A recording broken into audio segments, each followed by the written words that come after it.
Ever wonder why your mixes don't sound the same on other speakers? Yeah, that's probably your setup messing with you. In this video, we're talking about the best budget studio monitors.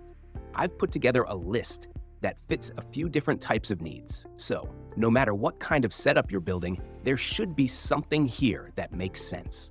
All the links to the monitors are down in the description if you want to check prices or specs. If you like this kind of content, don't forget to hit that like button, subscribe, and click the bell so you don't miss future uploads. And if you have any questions or just want to talk gear, drop a comment.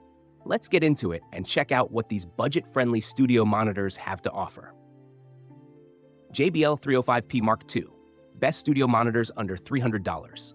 This one's been around for a while, and there's a reason people keep talking about it. It's kind of like that one friend who doesn't say much, but when they do, it's actually helpful.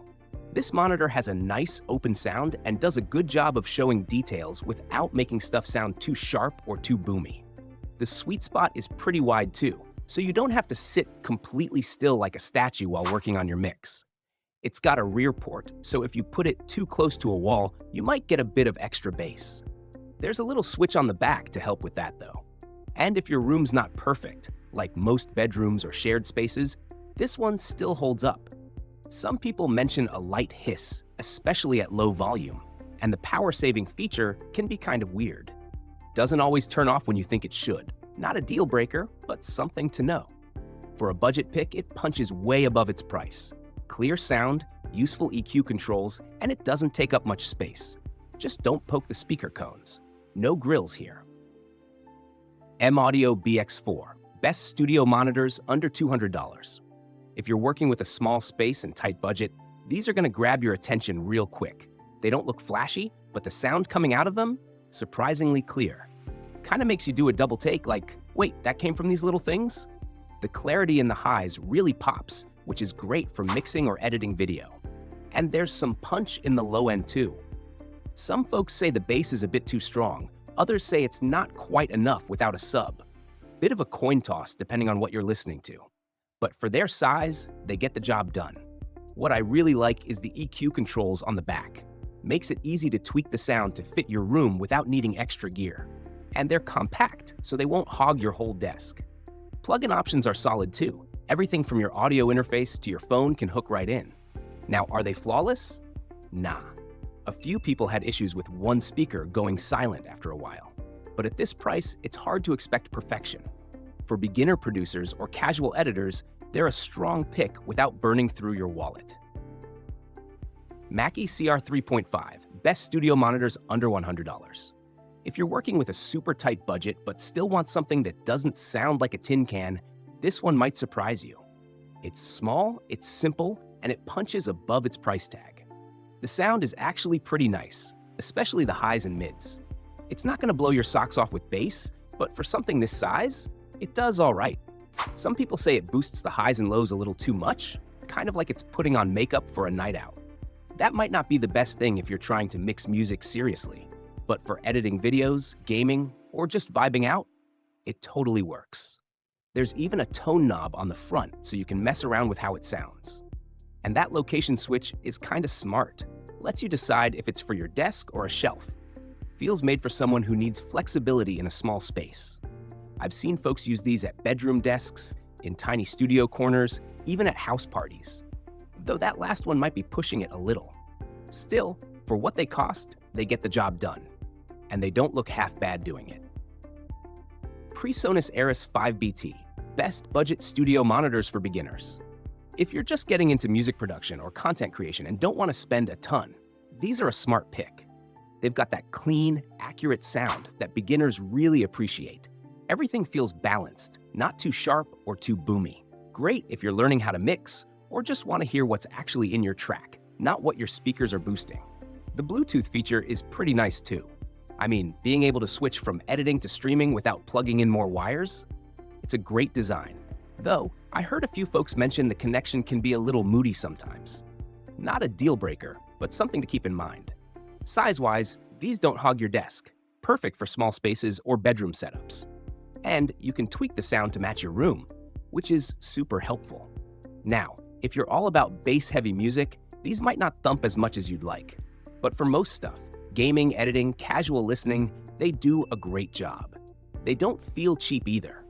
They've got some weight to them, which makes them feel more serious. Not the flashiest look out there, but hey, they're here to work, not win beauty contests. JBL Professional 1 Series 104BT, best budget studio monitors for small spaces. If you're working in a small room or just trying to keep your desk from turning into a speaker jungle, this pair might be exactly what you're looking for. They don't take up much space, but they pack in more than enough punch for music, videos, and even casual mixing. Now, I wouldn't call these perfect for pro-level studio work. The sound isn't completely flat, but for everyday use, they've got some real charm. The vocals come through nice and clear, and there's a little bump in the low mids that makes music feel full, even if the deep bass isn't earth-shaking. One cool thing, you get Bluetooth built in, which means you can stream wirelessly from your phone or laptop without reaching for cables. There's still plenty of input options on the back if you like to keep it old school too. They've got a volume knob right on the front and a headphone jack that cuts the speakers off automatically. That's handy when you're working late and don't want to wake anyone. Now they do go to sleep on their own, and some folks say waking them up can clip the sound a bit. But for the price, especially in this size, that's a pretty small trade-off. PreSonus Aeris 3.5, best 3-inch budget studio monitors. These are pretty small speakers, but don't let that fool you. They've got some surprising punch for their size. Honestly, the first time I saw them, I thought they'd sound like a pair of tin cans tied together. But nope, they're way better than that.